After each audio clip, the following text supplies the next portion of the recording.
narasumber kita hari ini, Bapak Dr. Kandidat Lukman Hidayat MPD dan Bapak Dr. Kandidat Ainur Alam Budi Utomo, SPDI, MSI, MPD. Yang terhormat para peserta webinar semuanya hari ini, saya akan bacakan susunan acara kita pada webinar pagi hari ini. Yang pertama, pembukaan. Kedua, pembacaan peraturan dan tata tertib. Yang ketiga, paparan narasumber. Yang keempat, tanya jawab. Yang kelima, penutup. Memasuki acara pertama, mengawali kegiatan webinar kita pada pagi hari ini, kita memohon ridho dan maunah Allah Subhanahu wa Ta'ala. Mudah-mudahan webinar kita pagi hari ini bisa berjalan lancar, dan jauh lebih penting dari itu, mudah-mudahan kita semuanya yang hadir ini bisa mengambil manfaat sebanyak-banyaknya dari webinar kita, terutama dari para narasumber kita. Untuk itu, mari kita buka bersama webinar ini dengan membaca basmalah. Bismillahirrahmanirrahim. Baik, acara kedua, pembacaan tata tertib dan ketentuan. Bapak dan Ibu peserta webinar, sebelum webinar ini dimulai, mohon izin kami akan menyampaikan tata tertib dan ketentuan mengikuti webinar syariah yang mungkin meskipun panitia telah menyampaikan di grup WhatsApp, tetapi selalu ada kemungkinan peserta yang mungkin tidak membaca ketentuan itu, sehingga usai webinar masih ada pertanyaan-pertanyaan yang berhubungan dengan ketentuan yang sebenarnya sudah disampaikan di WhatsApp grup itu. Yang pertama berkaitan dengan kehadiran, insya Allah link Zoom untuk webinar dibuka 15 menit dan tadi sudah kita buka. Saat webinar berlangsung, 1. Mengenakan pakaian yang menutup aurat, 2. Menjaga kondusivitas jalannya webinar, 3. Menonaktifkan mikrofon, 4. Dianjurkan untuk membuka video. Poin berikutnya terkait dengan absensi. Absensi akan dibagikan di tengah sesi diskusi. Link absensi hanya dibagikan di chat Zoom dan live chat YouTube sebagai bukti partisipasi saat webinar berlangsung. 3. Link absensi bisa lebih dari 1, dikelompokkan berdasarkan huruf depan nama masing-masing. 3. Mengisi absensi yang melalui link yang sudah ditentukan. 4. Mengisi absensi cukup 1 kali saja. Poin berikutnya terkait e-sertifikat. 1. Nama yang tertera di e-sertifikat sesuai dengan yang peserta tuliskan di link absensi. Oleh karena itu, dimohon tidak salah. 2. E-sertifikat diberikan kepada yang 1. Terdaftar, 2. Hadir, dan 3. Mengisi absensi.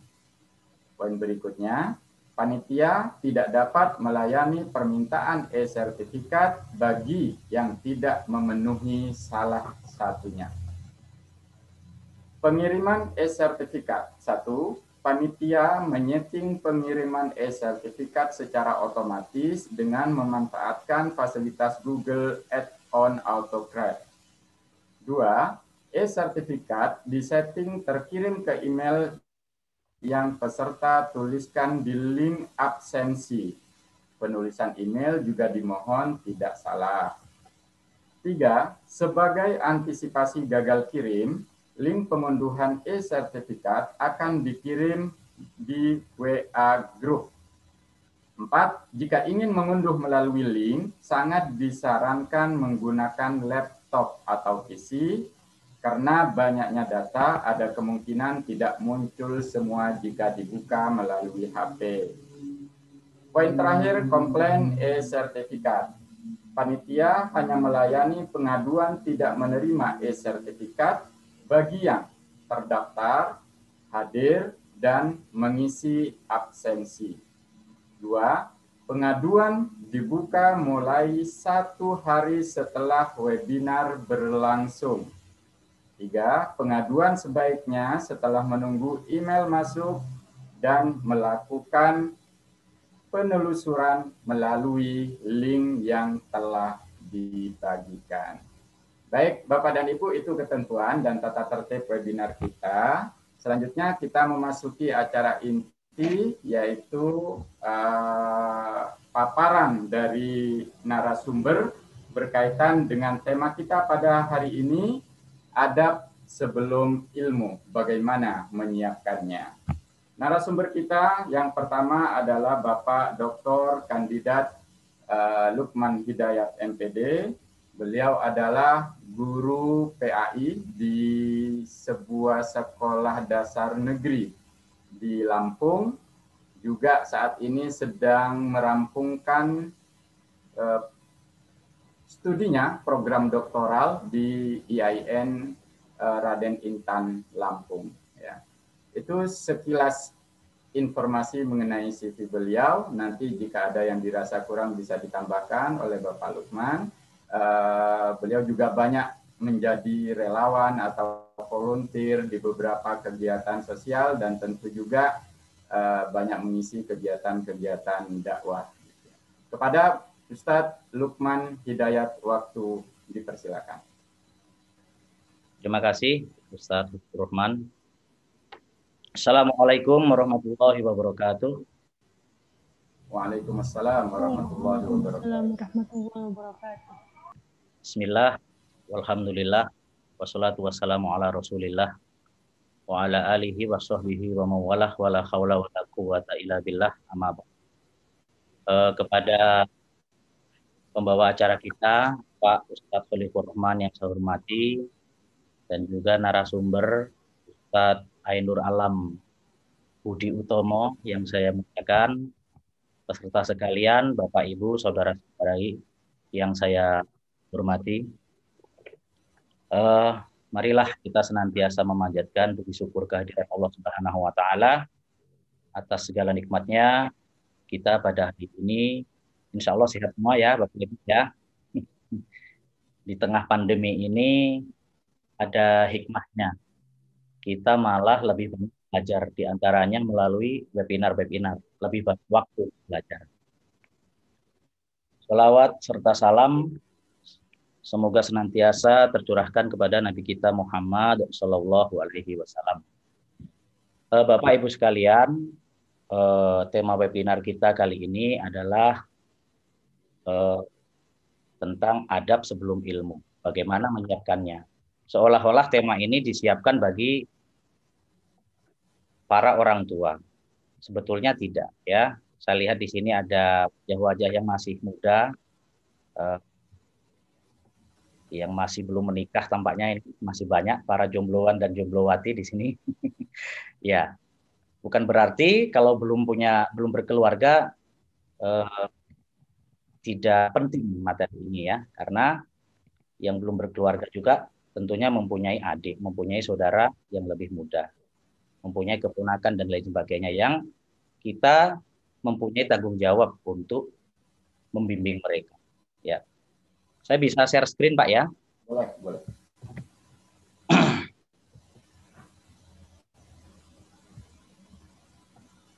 Nah, sudah tampak? Bapak Ibu saudara-saudari yang saya hormati, tema webinar kita adalah adab sebelum ilmu. Jadi kita mendahulukan adab sebelum mempelajari disiplin ilmu yang lainnya. Saya awali dari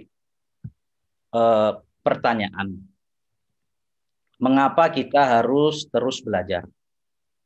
Nabi kita Muhammad SAW, beliau bersabda, utlubul ilma minal mahdi ilal lahdi. Ya, tututlah ilmu dari buayan sampai liang lahat. Artinya kita diperintahkan menuntut ilmu dari kita lahir sampai kita meninggal dunia. Kita tidak boleh berhenti belajar. Ya, pertanyaannya, mengapa sih kita harus terus belajar? Silahkan jika ada yang mau menjawab, nanti ada hadiahnya, buku Meneladani Akhlak Generasi Terbaik. Ada hadiah. Silahkan Bapak Ibu sekalian yang mau menjawab.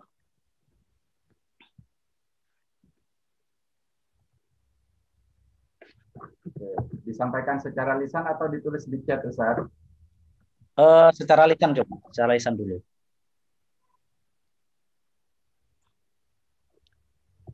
Kalau Baik. tidak ada yang secara Silakan lisan, Bapak Ibu yang mau menjawab.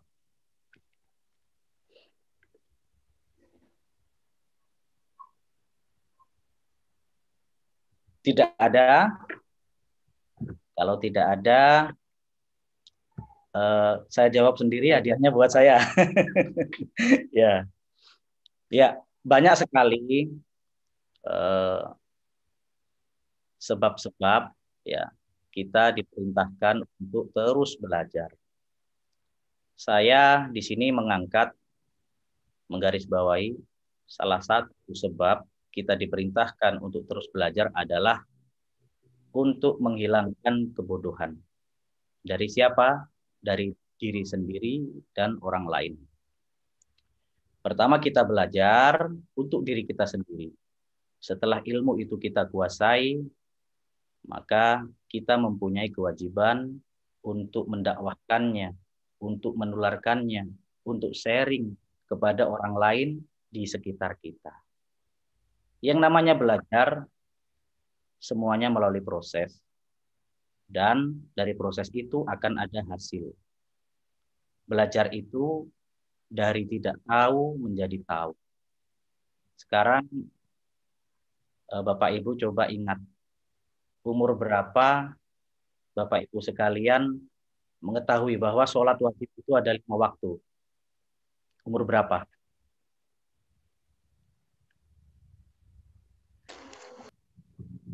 Silahkan dijawab di chat mungkin ya.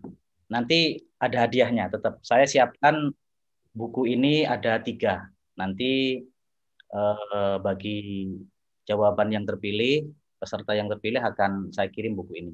Insya Allah. Jika tidak ada yang menjawab melalui ini, langsung lisan, silahkan dijawab di chat ya.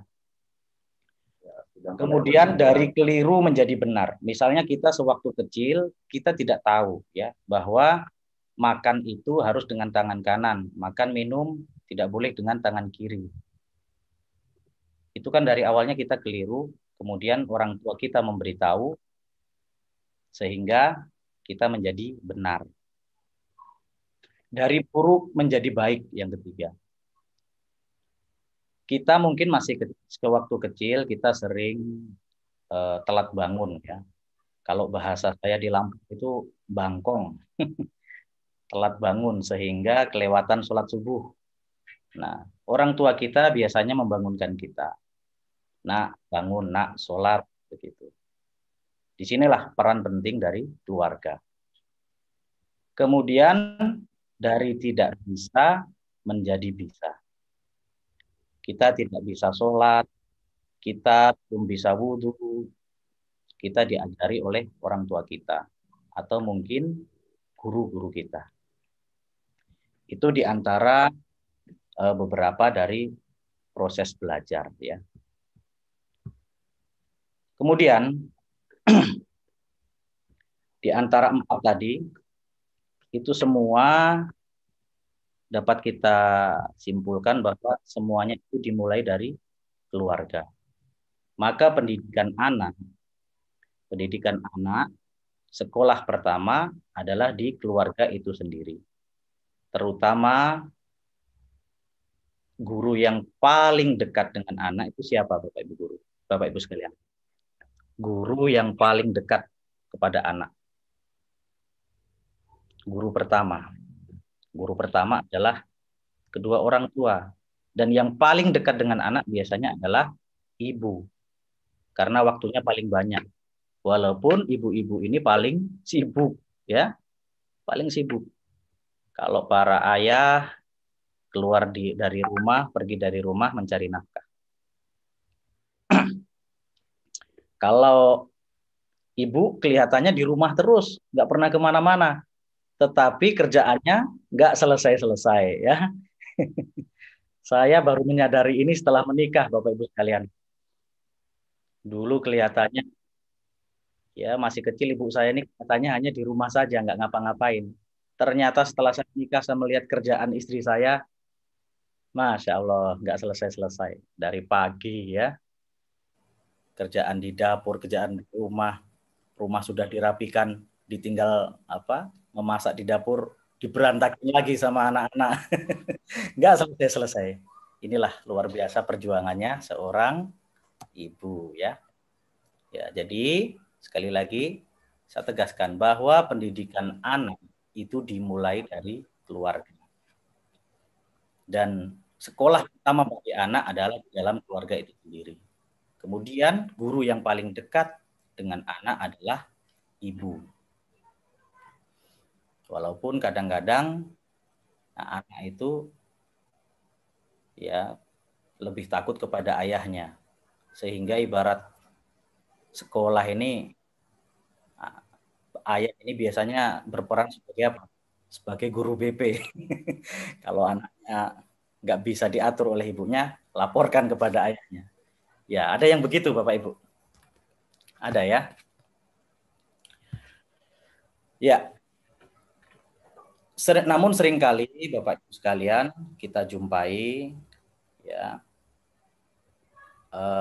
anak-anak ataupun remaja itu perilakunya, sikapnya, akhlaknya tidak sesuai dengan yang kita harapkan. Ada juga yang orang atau anak sangat pandai dalam pengetahuan, pandai matematika misalnya, pandai disiplin ilmu yang lain, akan tetapi attitude-nya, akhlaknya itu tidak seperti yang kita yang kita harapkan, belum seperti yang kita harapkan. Maka dari situ muncul pertanyaan, ya. Pertanyaannya adalah, sudah tepatkah cara kita, cara keluarga kita dalam mendidik anak?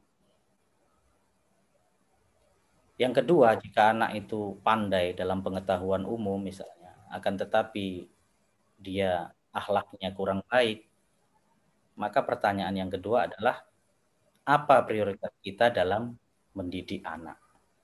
Seperti itu.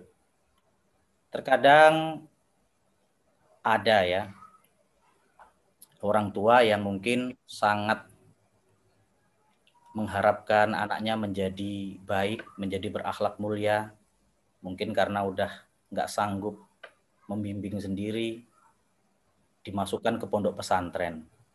Ya, ini salah satu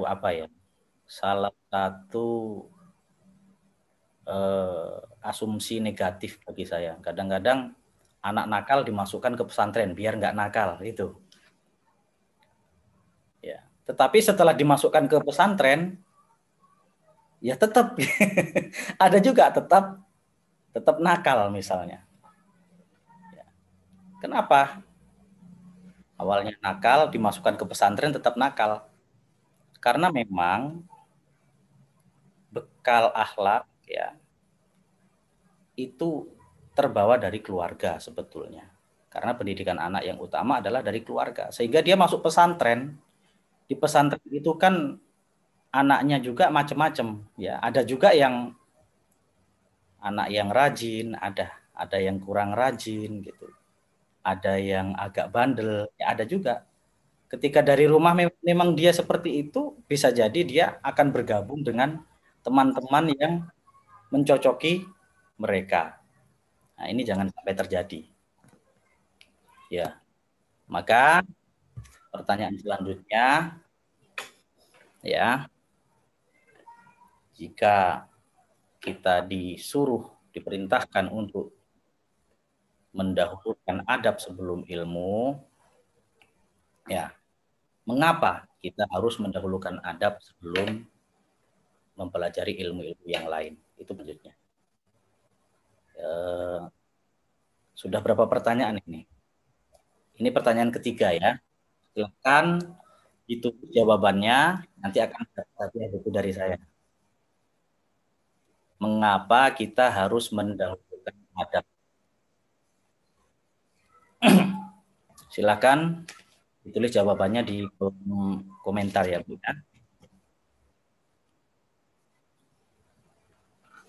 Mengapa kita harus mendahulukan adab? Nanti akan saya pilih pertanyaan jawaban terbaik, insya Allah akan mendapatkan hadiah buku. Sudah, bisa kita lanjut ya, sambil ditulis jawabannya.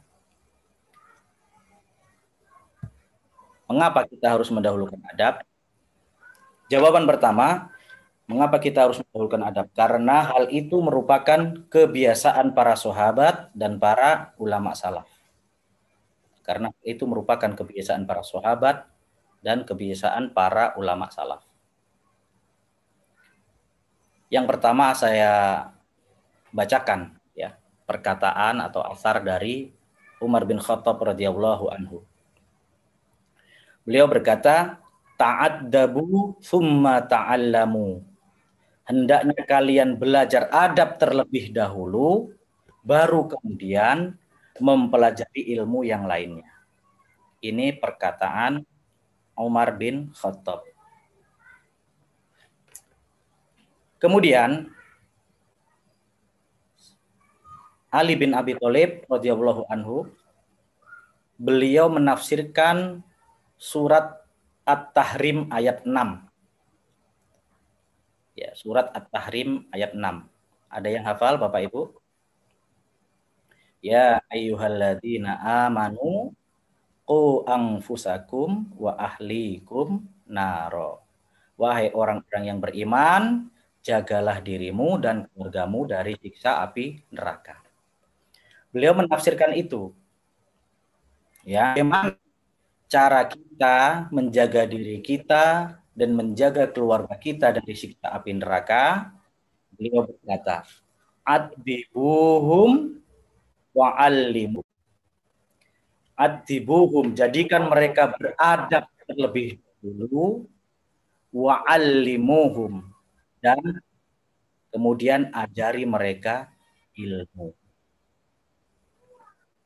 Ini sudah 2 ya. Sudah 2. Yang ketiga, saya bacakan perkataan dari salah satu ulama kita, yaitu Imam Ibnu Mubarak. Bapak Ibu tahu tidak biografi Imam Ibnu Mubarak ini? Imam Ibnu Mubarak, beliau itu salah satu ulama yang multi talenta. Selain beliau banyak ilmu, ya, ilmu hadis, ilmu agama, beliau juga seorang pengusaha, orang saudagar. Beliau orang yang kaya-kaya, dan beliau juga seorang pejuang Islam. Lengkap, beliau itu multi talenta, Imam Ibnu Mubarak ini. Dan beliau, Imam Ibnu Mubarak ini pernah menghajikan orang satu desa.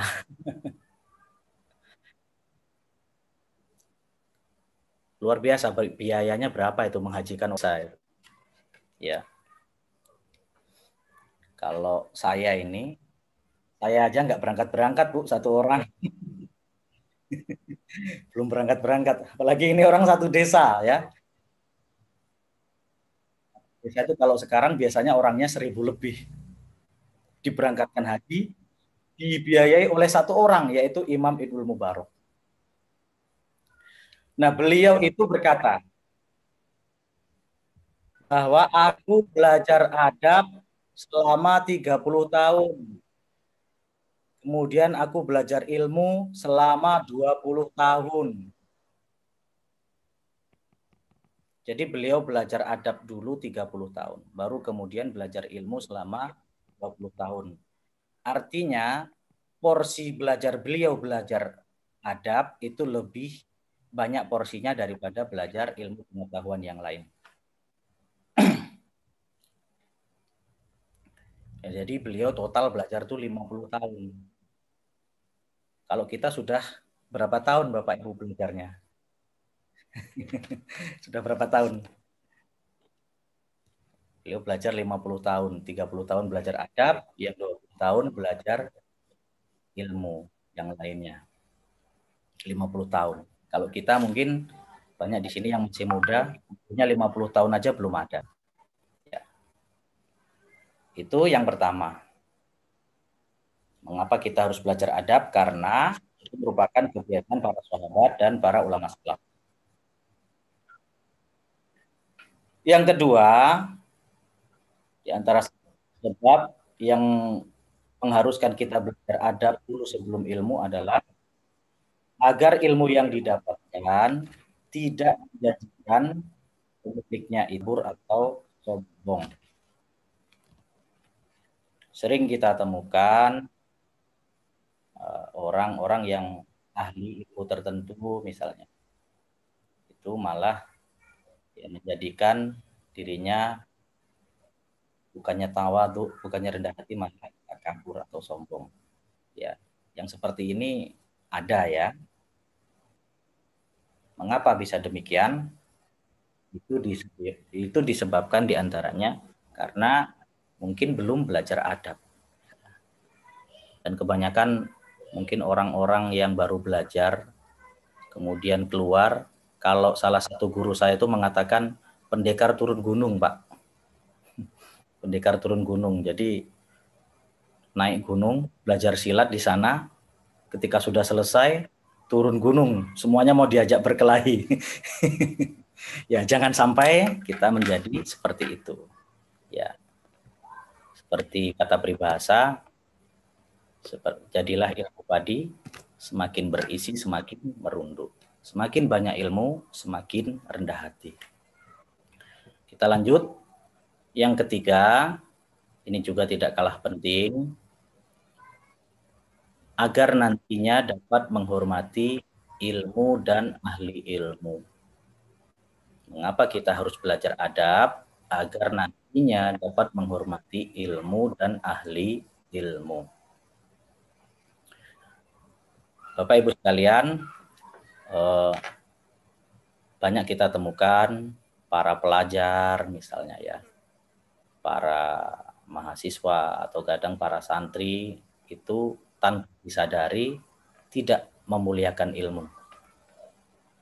Contohnya begini, saya sewaktu SMP dulu sering melihat ada anak-anak atau teman saya yang kalau berangkat sekolah itu nggak pakai tas, nggak bawa tas. Bukunya hanya 1 atau 2 ya. Buku ini misalnya, dia hanya bawa 1. Nah, kemudian nggak bawa tas, dia diselipkan di belakang pinggang sini. Pernah melihat yang seperti itu? Ustadz Olivur Rahman mungkin pernah. Kita sering temukan dulu, generasi 90-an ya, bawa buku 1, selipkan di belakang pinggang gini. Itu tidak menghormati ilmu. Kenapa? Karena mungkin dia belum tahu adabnya. Ya. Di kalangan anak-anak kita misalnya, anak-anak kita ini ngaji di TPQ. Di tasnya ada Al-Quran. Ya, ada Al-Quran, kemudian pulang, mungkin buru-buru mau bermain kemana begitu, tasnya dilempar. Wing! Gitu. Padahal di dalam tas itu ada Al-Quran. Nah, itu juga tidak boleh. Ya, tidak boleh. Itu tidak menghormati ilmu. Kemudian ini jangan sampai terjadi ya. Misalnya Bapak Ibu sekalian pergi ke toko buku misalnya. Pergi ke toko buku, naik motor karena tempatnya terbatas, tasnya sudah penuh, beli buku agama yang di situ memuat hadis-hadis Nabi dan ayat-ayat Allah. Kemudian bukunya itu karena tidak ada tempat lain dimasukkan ke dalam bagasi motor. Bagasi motor itu di atasnya apa? Kita duduk. Nah, itu tidak menghormati ilmu. Dilarang yang seperti itu. Maka itulah pentingnya belajar adab. Dan kemudian agar nantinya dapat menghormati ahli ilmu, menghormati guru, menghormati ustadz, menghormati ulama. Ya.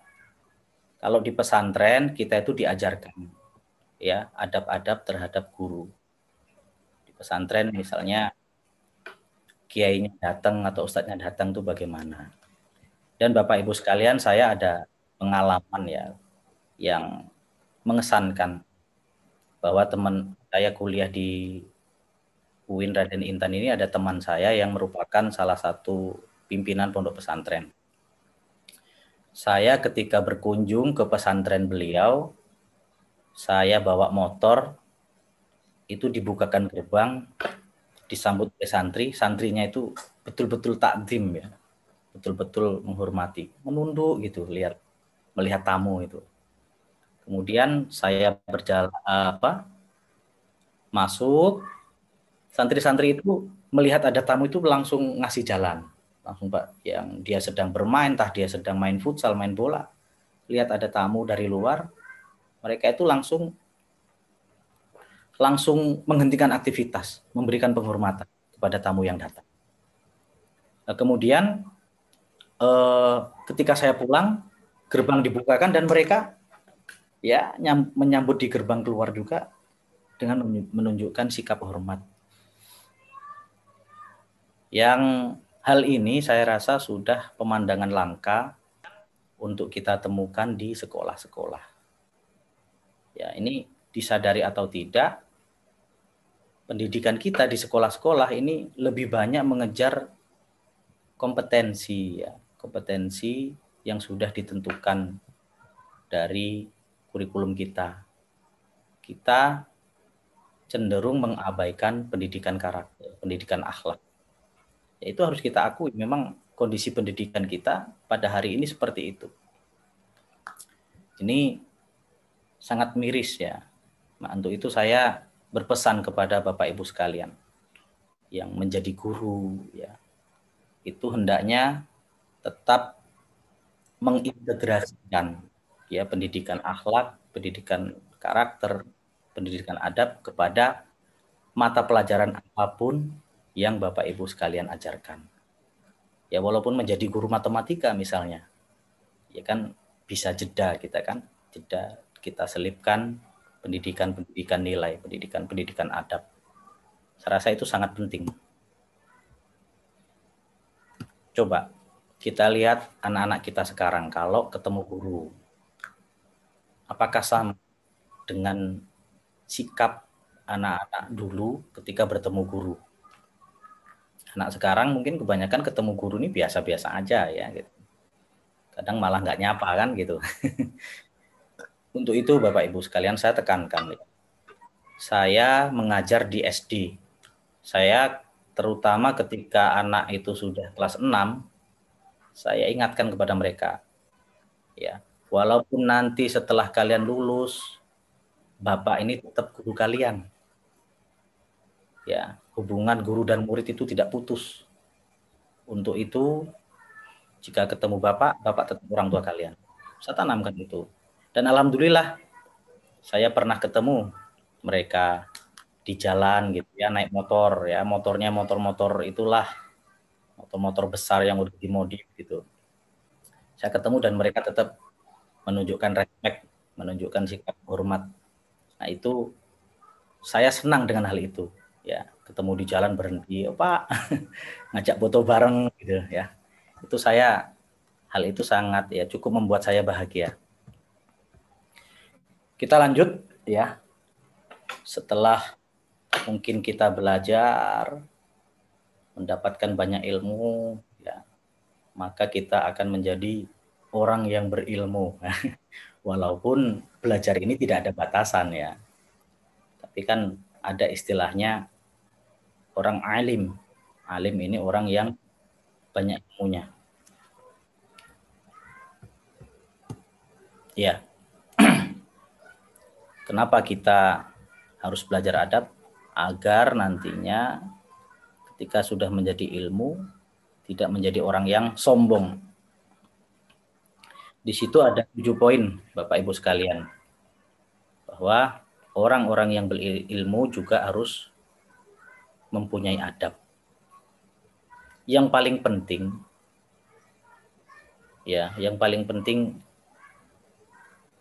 dapat bisa Bapak Ibu sekalian baca nomor 7.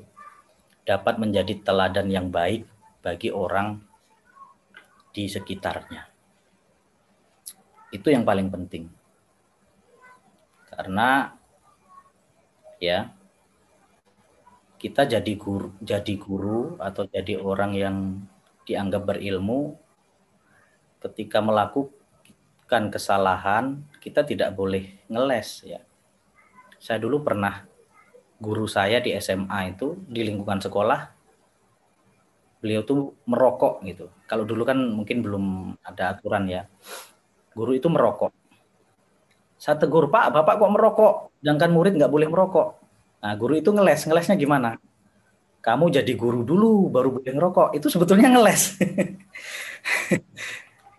Dia melarang anaknya merokok, tetapi dia sendiri merokok kan. Itu berarti tidak bisa menjadi teladan. Kalau ditanya, Bapak kok ngerokok? Oh, kamu jadi guru dulu baru kamu boleh merokok. Itu jawaban ngeles itu sebetulnya ya. Ya, kita takut. Ya, Allah sudah mengingatkan di dalam Al-Qur'an bahwa ya ayyuhalladzina amanu lima taquluna ma la taf'alun. Wahai orang-orang yang beriman, mengapa engkau tidak melakukan apa yang kau katakan? Ya, kabura maqtan indallahi an taqulu ma la taf'alun. Amat besar kemarahan di sisi Allah bagi orang-orang yang berkata tapi dia tidak mengamalkan. Ya. Kalau kata orang Jawa di sekitar saya ini bilangnya jargoni ya. Bisa iso ngajari ra iso nglakoni ya gitu. Kalau istilah singkatannya NATO, no action talk only ya. Ya. Kemudian yang tidak kalah penting itu di nomor 6, senantiasa berhias dengan akhlak mulia. Itu sangat penting sekali. Bahwa kita kalau sudah dipandang ilmu atau kita menjadi guru atau kita menjadi orang tua, segala perilaku kita itu akan dilihat oleh anak. Maka hendaknya kita senantiasa berusaha menjaga sikap kita agar tidak salah, agar tidak ditiru oleh anak.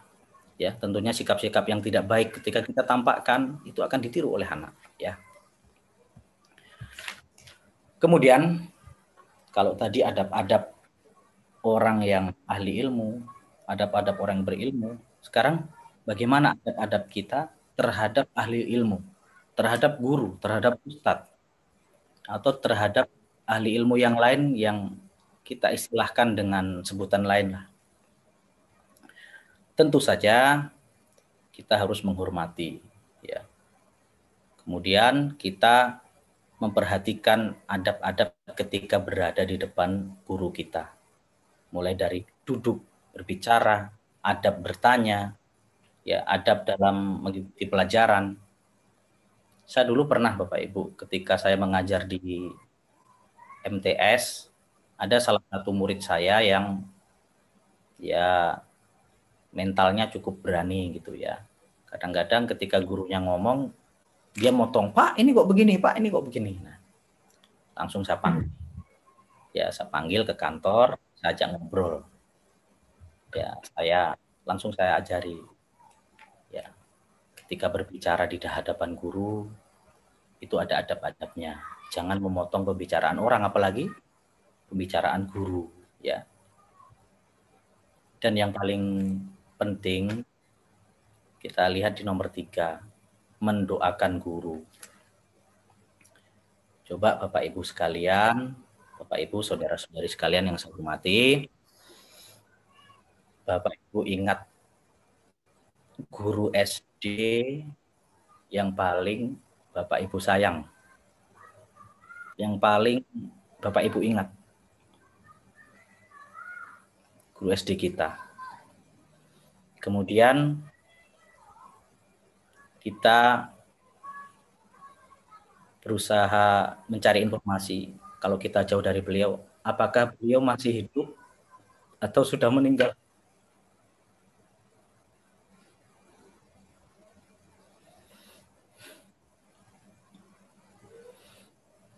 Kalau beliau masih hidup, kita doakan agar beliau senantiasa diberikan kemudahan.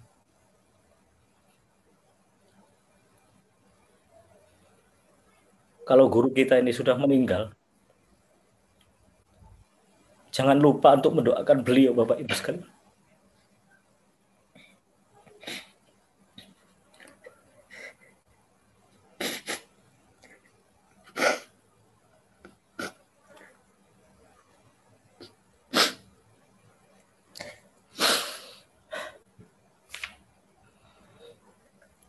Karena kita akui atau tidak, jasa guru kita, baik di sekolah maupun di tempat kita mengaji, itu sangat besar bagi kita. Maka jangan lupa untuk mendoakan beliau.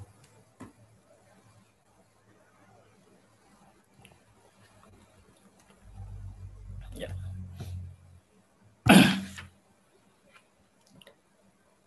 Ya, ini selanjutnya kita sebutkan di antara adab-adab terhadap guru kita.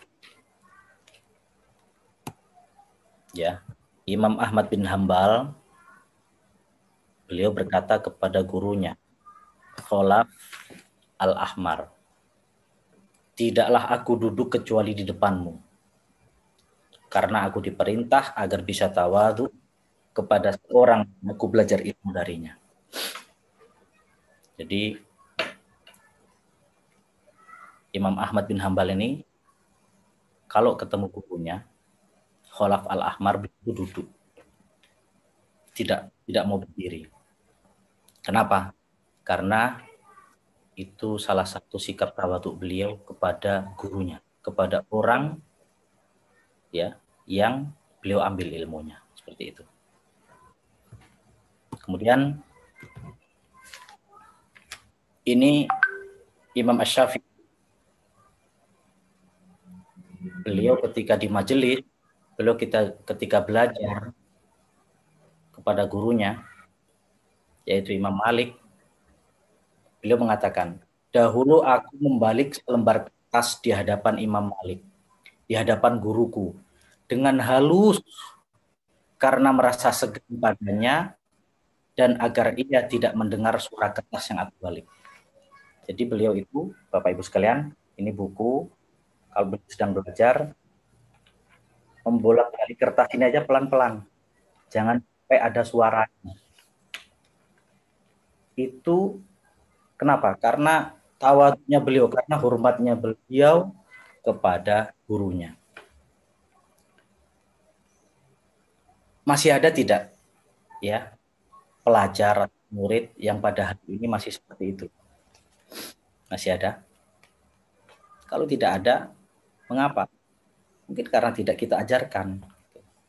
Maka saya rasa ini penting ya, nanti bisa di-share ya materi ini, kita ajarkan kepada murid-murid kita. Ya, adab-adab terhadap guru. Dan saya rasa masih banyak Bapak Ibu bisa mencari di sumber yang lain. Apa yang saya sebutkan di sini bukan pembatasan, hanya beberapa contoh. Ya, satu lagi contoh adab dari ulama kita. Ya, bagaimana sangat menghormati gurunya. Ar-Rabi bin Sulaiman Al-Muradi mengatakan, demi Allah, tidaklah aku berani minum air, sedangkan Imam Syafi'i melihatku, karena aku segan kepada beliau. Jadi beliau ini salah satu muridnya Imam Syafi'i. Beliau itu saking hormatnya, saking segannya kepada Imam Syafi'i, beliau sampai-sampai kalau mau minum air itu, kalau mau minum tuh sembunyi dulu. Tidak berani dilihat oleh Imam Syafi'i karena rasa hormatnya. Apalagi ketika gurunya sedang berbicara, ketika gurunya sedang mengajar, ya kok beliau dengan asiknya minum, tidak berani sama sekali. Itu karena hurufnya beliau. Baik, saya rasa cukup ya contoh-contoh ini. Kemudian dari tadi kita ini bicara adab ya. Sekarang saya ingin bertanya kepada Bapak Ibu sekalian, apa sih adab itu? Ya. Apa sih yang dimaksud dengan adab?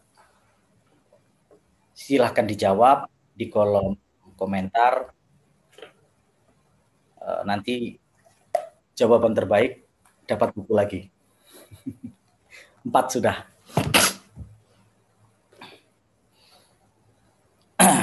Ya, apa yang dimaksud dengan adab? Ya, definisi adab. Sudah ada yang menjawab ini? Belum ini Pak, di komentar nih Pak. Ya. Saya ambil definisi yang simpel ya, yang singkat dari Imam Ibnu Hajar Al-Asqalani. Beliau mendefinisikan bahwa yang dimaksud dengan adab adalah mempraktekkan akhlak mulia. Adab adalah mengamalkan atau mempraktekkan akhlak mulia. Ini definisi dari Imam Ibnu Hajar Al-Asqalani. Tentunya berakhlak mulia ini cakupannya luas ya. Dalam berbicara, dalam bersikap ya. Cakupannya luas. Kemudian tempatnya juga banyak. Misalnya adab di masjid, kita harus bagaimana? Adab di rumah, adab di pasar, adab di, mohon maaf, di toilet, itu ada adabnya semua. Jadi Islam ini mengatur segala aspek kehidupan kita. Semuanya diatur. Ya, adab kepada orang tua, adab kepada guru, adab kepada orang yang lebih muda, adab kepada orang yang sebaya, adab kepada yang lebih muda dari kita, semuanya diatur oleh Islam. Semuanya ada adab-adabnya.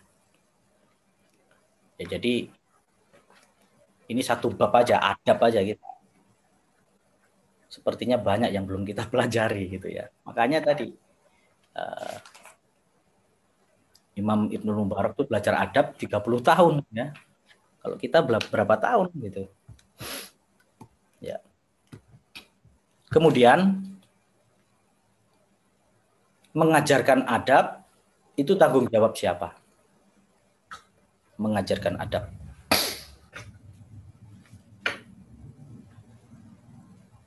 Mengajarkan adab itu adalah tanggung jawab orang tua dan juga tanggung jawab guru dan masyarakat. Akan tetapi tanggung jawab itu yang utama adalah tanggung jawab dari orang tua. Ya, nomor 1 orang tua itu bertanggung jawab kepada anaknya untuk mendidiknya. Dalilnya apa? Tadi yang saya sebutkan di awal tadi, surat At-Tahrim ayat 6. Ya ayyuhalladzina amanu qu anfusakum wa ahlikum nar. Baik orang-orang yang beriman, jagalah diri kalian dan keluarga kalian dari siksa api neraka. Ya, jadi tanggung jawab utama adalah orang tua. Baru yang kemudian guru. Dan juga masyarakat. Ini penting ya. Masyarakat itu mempunyai tanggung jawab moral untuk membimbing, membina orang-orang di sekitarnya, terutama yang lebih muda. Misalnya begini, Bapak Ibu sekalian.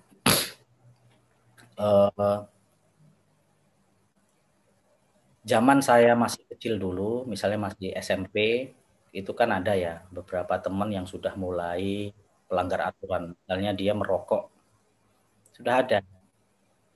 Nah, kalau ketika saya SMP dulu, teman-teman yang merokok itu, kalau ketahuan orang yang dewasa katakanlah ya, orang yang sudah menikah, itu takut.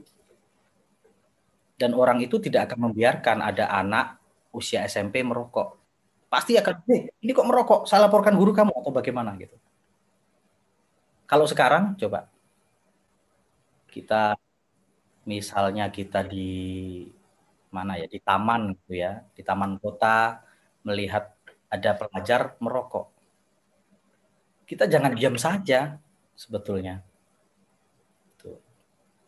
Kita jangan diam saja, ya. Kita punya tanggung jawab, gitu. Nah, ada lagi contoh misalnya,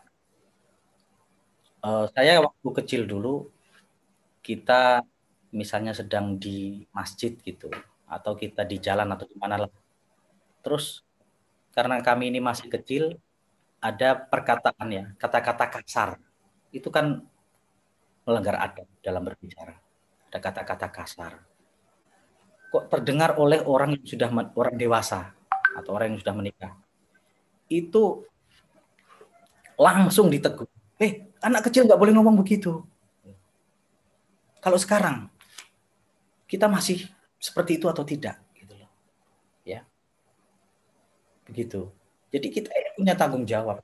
Jangan kita mengatakan biar aja, bukan anak saya. Itu tidak boleh, ya. Tapi memang ada titik sulit, ya, ada masalah di situ. Misalnya saya pernah ini Bapak Ibu, saya pernah berangkat mengajar, di perjalanan saya beli bensin gitu, bukan di SPBU belinya. Jadi di situ ada anak SMP bolos sekolah. Ada anak 5 bolos, kemudian saya tegur. Melawan dia. Anak sekarang melawan. Padahal saya ini kan guru gitu ya. Saya ini sebagai guru. Saya berangkat mengajar, yang waktu itu saya mengajar agak siang gitu kan. Di jalan saya ketemu anak SMP, jam pelajaran sedang berlangsung, dia bolos. Saya tegur, tapi melawan. Ya tapi saya berani gitu lah. Makanya saya berpikir ya, wewenang guru ini sekarang kok sangat terbatas sekali. Kita beda sekolah saja sudah tidak bisa mengingatkan. Sudah tidak bisa menegur anak. Padahal identitas kita sebagai guru, tanggung jawab kita sebagai guru itu sebetulnya melekat. Mengapa guru ini tidak misalnya seperti ya polisi? Polisi itu di mana dia lihat kejahatan, dia bisa langsung menindak. Ya walaupun itu bukan di wilayah hukumnya. Walaupun itu bukan di polsek, tapi ini ada kejahatan harus ditindak gitu. Nanti diserahkan kepada polsek atau kantor yang bersangkutan, kan bisa. Kalau guru nggak bisa, beda sekolah, kita nggak bisa mengingatkan. Saya kasus itu tadi anak bolos, saya ingatkan, kamu kenapa ini? Ini jam pelajaran kok kamu nggak masuk? Pak, Bapak siapa sih Pak? Bapak guru ya? Iya. Kan Bapak bukan guru di sini katanya. Ya nggak ada urusan, salah. Nggak ada urusan. Saya guru, kamu siswa, kamu melanggar aturan, kamu bolos. Siapa nama kamu? Tapi nggak berani ngaku mereka. Iya. Ya. Nah, tentunya Bapak Ibu sekalian kita lanjut bahwa mengajarkan adab ini tanggung jawab orang tua, guru dan juga masyarakat. Tentunya tidak hanya teori tapi juga melalui praktek.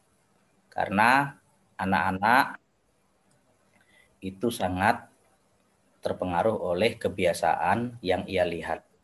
Ya, yang paling banyak tentunya kebiasaan di dalam keluarga ya.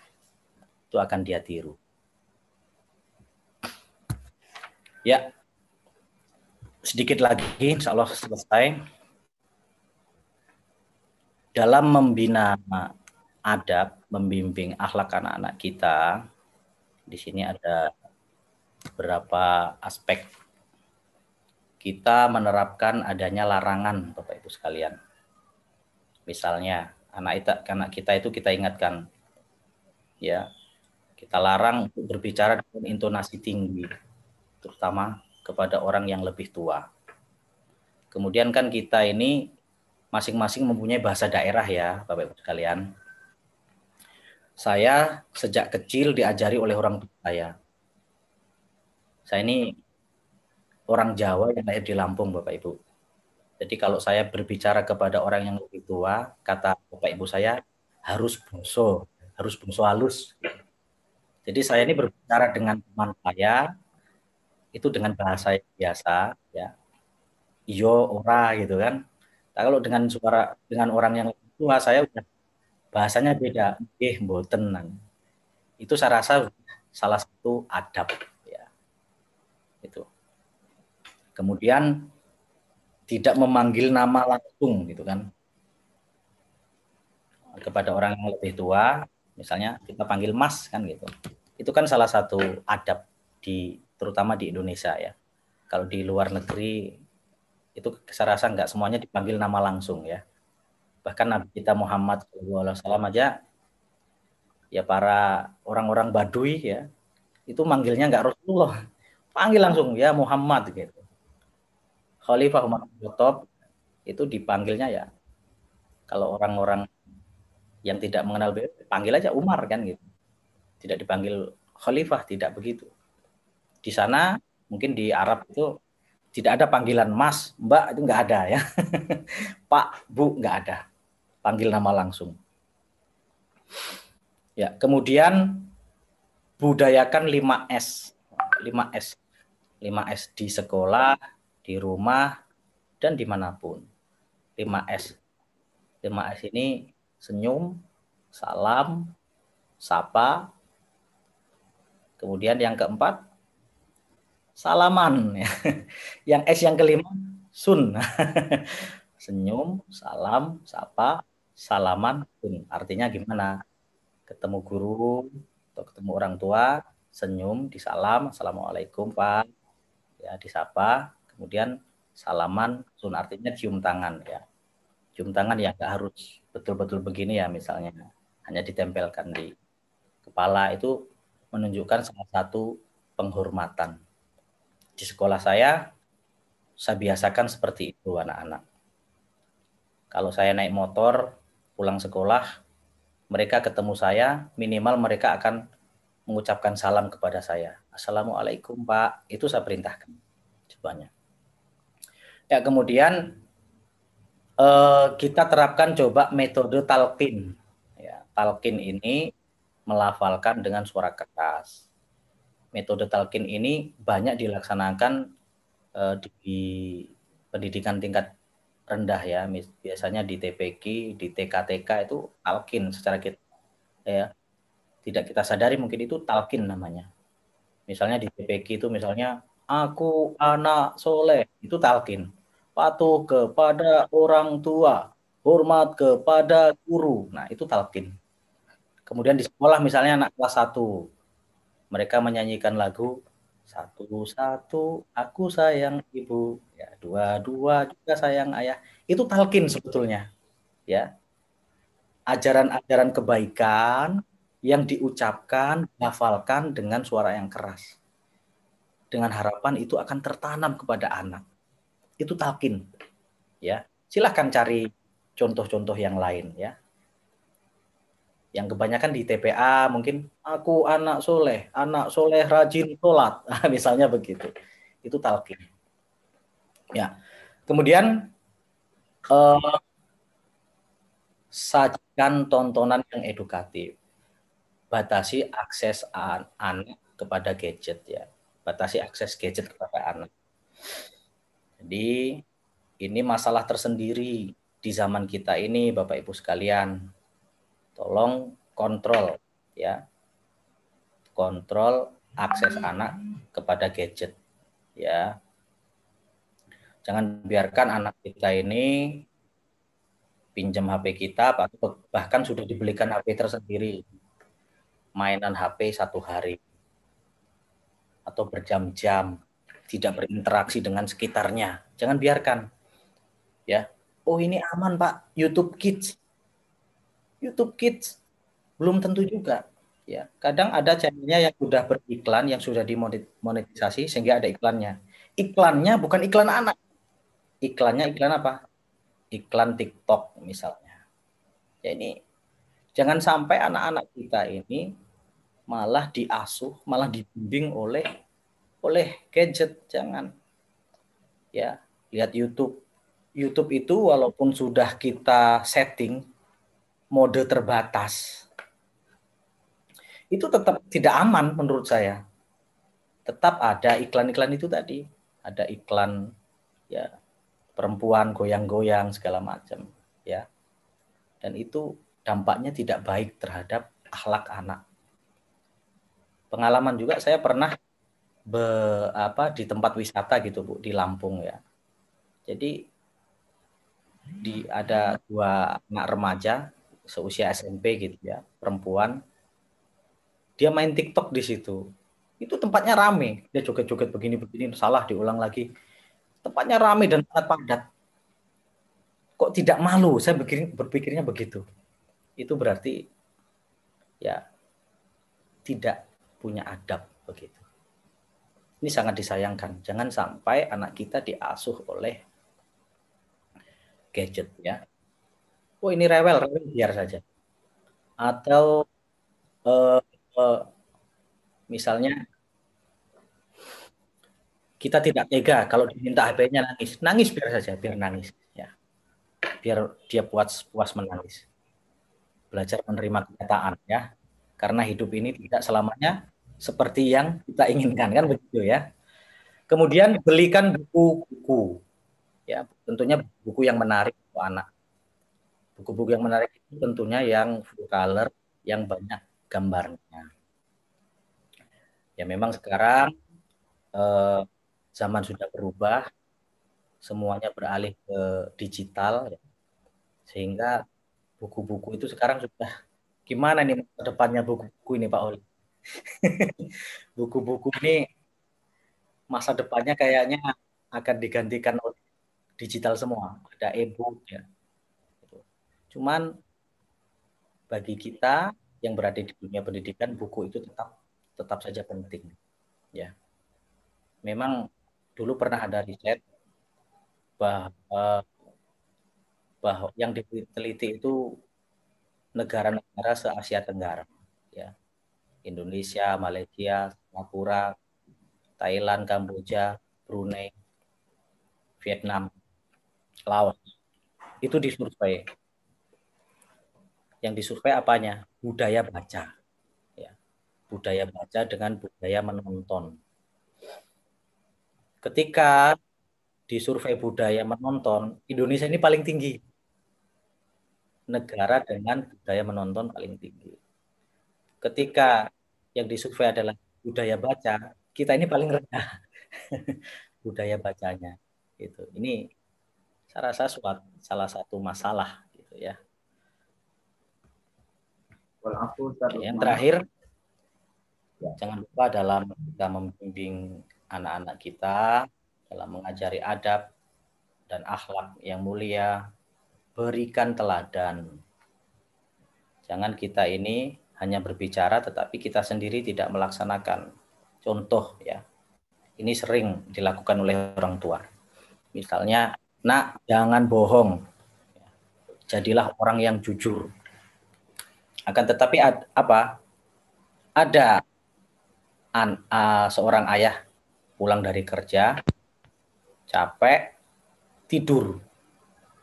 Lagi capek-capeknya, ngantuk, tidur siang. Kemudian ada tamu, ya, ada tamu.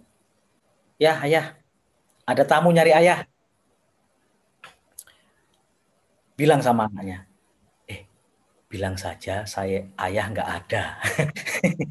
Ya kan, ngajari suruh jujur, tapi dalam satu momen dia ngajari bohong. Nah ini, loh, anak kan jadi bingung nih. Bapak saya ini nyuruh saya jujur, tapi kok sekarang nyuruh saya bohong. Ya, nah ini teladan yang tidak bagus. Ya, jangan seperti itu. Dia berpikir, oh berarti bohong itu boleh ya. Akhirnya anak kita berbohong tanpa sadar kita yang mengajari. Ya. Kemudian jangan bosan untuk mengingatkan. Ya. Jangan bosan untuk mengingatkan. Dan langsung tegur bila terjadi kesalahan. Tentunya ditegur dengan cara-cara yang baik. Misalnya begini Bapak Ibu. Sejak kecil harus kita tanamkan. Anak-anak itu kalau masuk rumah ucapkan salam. ya. Saya, anak-anak saya, masuk rumah saya sendiri pun, itu ucapkan salam. Mau 10 kali, mau 5 kali dia bolak-balik masuk rumah, tetap ucapkan salam. Assalamualaikum, begitu. Itu tertanam. Nah, kenapa kok tidak tertanam? Kalau salah langsung kita tegur. Misalnya, anak-anak masuk rumah tanpa mengucapkan salam. Langsung, loh kok nggak salam nak? Oh iya lupa dia begitu. Kita harus dalam memberikan teguran ini harus cerewet dalam arti yang positif, ya. Biasakan, ya mungkin ada ya yang tidak ini ya, tidak dibiasakan seperti itu. Mulai sekarang dibiasakan, ya. Ya kemudian misalnya makan gitu, anak kita makan dengan tangan kiri, langsung ingatkan, kita harus cerewet ya. Baiklah Bapak Ibu sekalian, karena waktunya sudah ini ya, jam 10 lebih ya Pak ya. Saya tutup dengan salah satu kisah bagaimana generasi terdahulu itu sangat menghargai ilmu dan ahli ilmu. Sultan Harun ar-Rasyid, beliau seorang raja, beliau pernah mengirim utusan kepada Imam Malik. Ya, beliau mengirim utusan kepada Imam Malik, wahai Imam Malik, saya diperintahkan oleh Harun ar-Rasyid datang kepadamu bahwa Anda diminta untuk mengajarkan ilmu agama kepada anak-anak beliau. Anaknya Harun ar-Rasyid ini ada dua, Al-Amin dan Al-Ma'mun. Anda diperintahkan untuk datang ke istana untuk mengajarkan ilmu kepada anak-anak Sultan Harun ar-Rasyid. Apa jawaban Imam Malik? Beliau menjawab, innal ilma yukta wala yakti. Sesungguhnya ilmu itu didatangi, bukan mendatangi. Mungkin kalau bahasa kita, ember yang nyari air, ya kan? Bukan air yang nyari ember, kan begitu. Ini ulama dahulu suruh datang ke istana, tidak mau. Ilmu itu didatangi, bukan mendatangi. Maka utusan itu kembali ke Sultan Harun ar-Rasyid, disampaikan. Kata Imam Malik begini, wahai raja, beliau tidak mau mendatangi, maunya didatangi. Yaudah, sampaikan kepada beliau, baiklah, kalau begitu anak saya yang akan suruh saya datang ke sana. Gitu. Itu sudah ngalah, Harun ar-Rasyid sudah ngalah. Tetapi apa jawaban Imam Malik? Bisa ripoh. Masih ya, dengan syarat, masih mengajukan syarat. Padahal ini raja sudah ngalah. Ya udah, anak saya yang saya kirim ke sana untuk belajar kepada Imam Malik. Beliau masih mengajukan syarat. Syaratnya apa? Syaratnya ketika anak-anak Anda belajar nanti, ya, dia duduk di tempat yang ia dapatkan. Tidak boleh mendahului, misalnya ada orang yang datang terlebih dahulu, dia ada di depan gitu ya, di barisan depan. Tidak boleh mendahului orang itu. Kalau datangnya belakangan, ya dapat tempat duduk di belakang. Tidak diperlakukan secara istimewa. Atau dalam bahasa sekarang misalnya VIP, wah ini anak sultan, tidak. Datang belakang ya belakang. Dapatnya tempat di belakang ya di belakang. Begitu. Tidak diistimewakan. Ya. Saya rasa cukup. Ya. Mudah-mudahan apa yang saya sampaikan bermanfaat bagi kita semua. Terima kasih atas segala perhatian. Mohon maaf atas segala kekurangan. Dari saya cukupkan. Assalamualaikum warahmatullahi wabarakatuh. Waalaikumsalam warahmatullahi wabarakatuh.